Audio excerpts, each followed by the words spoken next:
নমস্কার, স্বাগতম সহজ শিক্ষা চ্যানেলে। আজ আমরা হাজির হলাম প্রথম প্রান্তিক মূল্যায়ন 2026 প্রথম শ্রেণীর বাংলার নমুনা প্রশ্ন নিয়ে।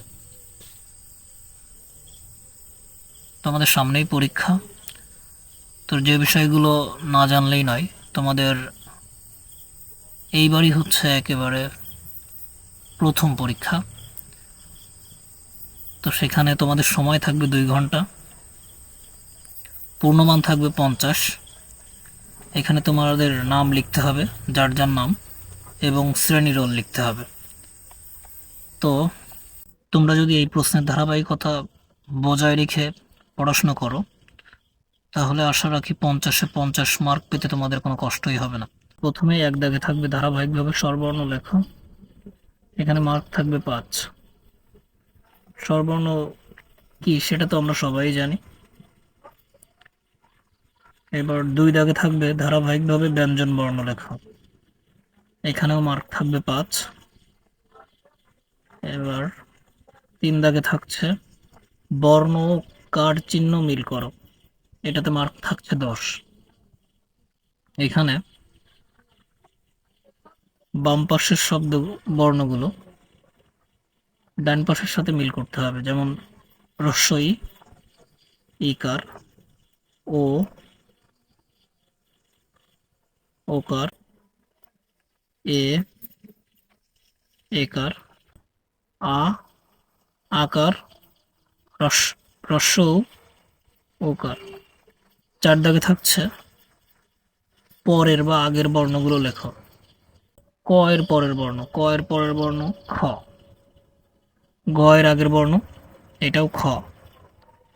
চ এর পরের বর্ণ ছ। ট এর আগের বর্ণ ইয়। দ এর আগের পরের বর্ণ ধ।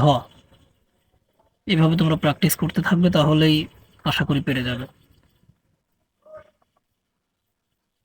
5 দাগে থাকছে ফাঁকা ঘরে কার চিহ্ন বসিয়ে শব্দ তৈরি করি।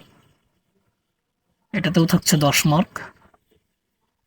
এখানে শব্দ থাকতে পারে ক, ল, ফাঁকা ঘর। এখানে ফাঁকা ঘরে আকার বসালে, কার চিহ্ন বসালে আকার, শব্দটি হবে কলা। মো, ম, ফাঁকা ঘর ছ। এখানে যদি আমরা আকার বসাই, তাহলেও শব্দটি হচ্ছে মাছ। অ, ফাঁকা ঘর তা। এখানে তোমরা বুঝতেই পারছো কি হবে। অ এর পরে আকার হবে, আকার হলে শব্দটি হবে আতা। ঘ, ফাঁকা ঘর ল। এখানে রস্বীকার দিলে শব্দটি হবে ঘড়ি। পরের শব্দটি আছে ত, ফাঁকা ঘর ল। এখানে আকার দিলে শব্দটি হবে তাল। এবারে 6 দাগে থাকছে এলোমেলো বর্ণ সাজিয়ে শব্দ লেখো। এখানে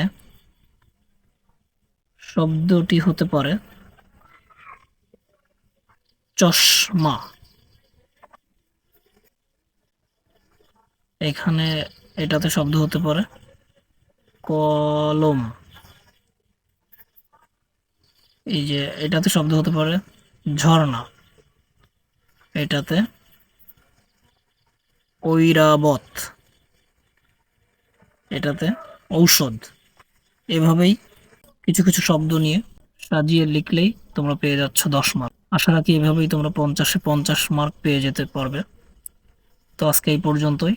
অন্যান্য বিষয়গুলোর নমুনা প্রশ্নপত্র পেতে এখনই সাবস্ক্রাইব করে আমাদের সাথে থাকো। ভিডিওটিতে লাইক, কমেন্ট ও শেয়ার করো।